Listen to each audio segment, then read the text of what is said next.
શહેરના કાપડ માર્કેટમાં હાલમાં ઉત્તર ભારતના રાજ્યોમાંથી ખરીદી નીકળી છે, સાથે લગનસરાની પણ ખરીદી નીકળી છે. તે જ સમયે જુદી જુદી 3 પાર્ટીઓએ લાખોમાં ઉઠામણું કરતા ચકચાર મચી જવા પામી છે.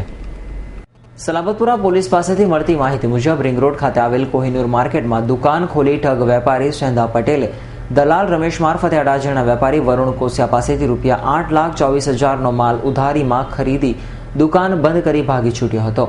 જ્યારે રિંગ રોડ અન્નપૂર્ણા માર્કેટ ખાતે અને મહારાજા સિનેમા સામે દયાસાગર બિલ્ડિંગમાં ઓફિસ ધરાવતા નારાયણદાસ છેટીજા અને રાજ્ય છેટીજાએ વેપારી નિલેશ ગામી પાસેથી વિશ્વાસમાં અપનાવીને રૂપિયા 5,28,660નો માલ ખરીદી 35 દિવસમાં પેમેન્ટ આપવાનું કહ્યા બાદ પેમેન્ટ નહીં આપી છેતરપિંડી કરી અન્નપૂર્ણા માર્કેટની દુકાન બંધ કરી દીધી હતી.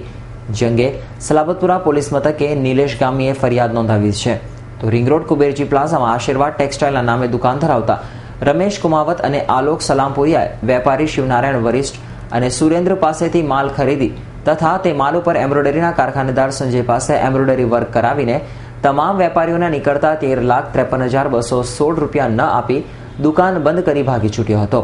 બનાવ અંગે ત્રણેય ફરિયાદના આધારે સલાબતપુરા પોલીસે વધુ તપાસ હાથ ધરી છે. Bureau report S9 news, Surat.